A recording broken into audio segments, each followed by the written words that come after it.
Alrighty, we're looking at page 3 here, and we'll finish up exam 2 in this video. Looking at question number 6 there, so it says draw the chair representations and um, show all the axial and equatorial positions with hydrogens. So this is about as straightforward as we can get, hopefully. I'll do the axial positions in red, and then we'll do equatorial in black. So up, right, down, up, up, down here, right? There's my axial positions. Boy, that doesn't look. Let me just make this look a little bit nicer since I have the magic of a computer in front of me here. There we go. There it is. Cool. So alternating up and down, right? So up, down, up, down, up, down, up, down, up, down. And then equatorial, right? Of course, I forgot that one down back there. Okay. And then equatorial, right? We're just pointing it out. Right? Doesn't have to be perfect. There we go. Okay.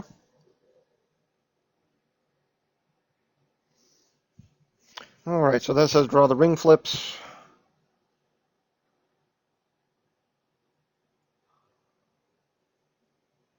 So we are going to draw chair number 1. What does it say? It says once the cis 1-butyl 2-methyl. All right, so we're dealing with our 1,2 here. So it doesn't matter how we start. Let's put my butyl chain there, right? We'll put it equatorial. And that means if we put that there to maintain a cis, right? Right, to maintain cis, right? Remember our arrow trick here. So there's one version of our chair. And then we do the ring flip, right? So always down goes up, always equatorial goes axial. Right, so there's that, there's that, there's that, there's that. So here, and then here.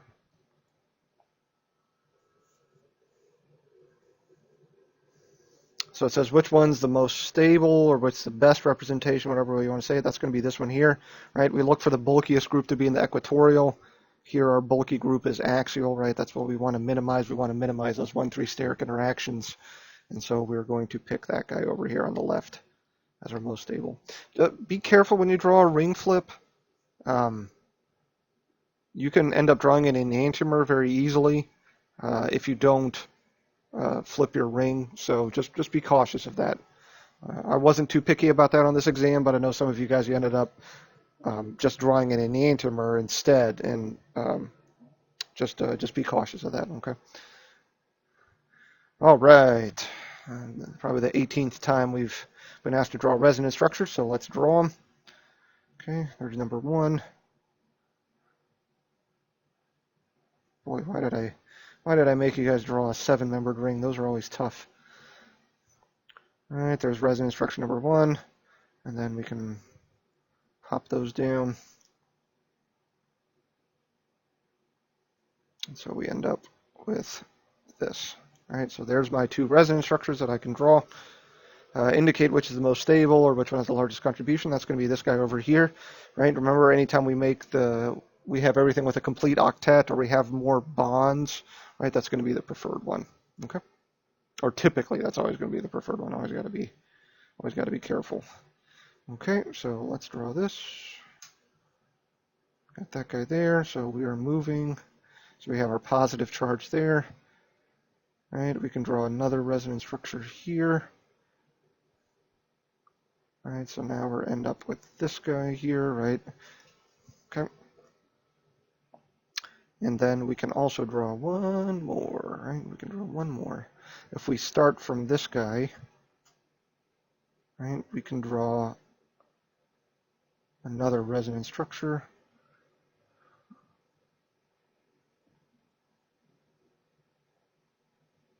We have that right there. And again, for the same reason, this is probably going to be the preferred resonance structure where we have the more bonds, everything's got a complete octet. That's usually going to be the largest contribution, okay? As I've mentioned a billion times in class, resonance structures extremely important. All right, now we're given part of a reaction. We don't know this reaction yet. This is something that you guys might learn in the second semester, but now we're just asked to kind of fill in the how you get from one end to the other. It's always a good idea, right, when we're dealing with something new, to fill in lone pairs, right? So you look at your formal charges, fill in the lone pairs. So if we analyze this, right, over here, starting on the left, right, we see right, the phosphorus compound is separate from the nitrogen compound there, but then as we move over here, right, we end up making a bond in between there, right? We end up making a bond in between there. So we know we have to send in a lone pair to that nitrogen, right? We know we have to send in a lone pair to that nitrogen. And so then we make a bond, we're going to end up pushing a bond over, right? So we end up with that purple lone pair there. All right, let's fill in the rest of our lone pairs. Good stuff. All right, again, let's start to analyze what's going on, what changes. We see that there's an extra bond between our nitrogens, so we have to make a bond.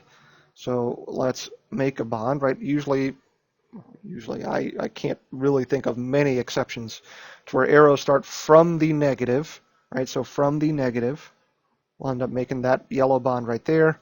And then we make a bond, we break a bond. So we'll end up with that guy there. Let's just fill in the rest of this stuff here. Cool. Okay. That's it. Make a bond, break a bond, track your lone pairs, find your formal charges, all that kind of stuff. Let me see if I can capture this all at once. There it is. Okay. And that's the end of exam 2.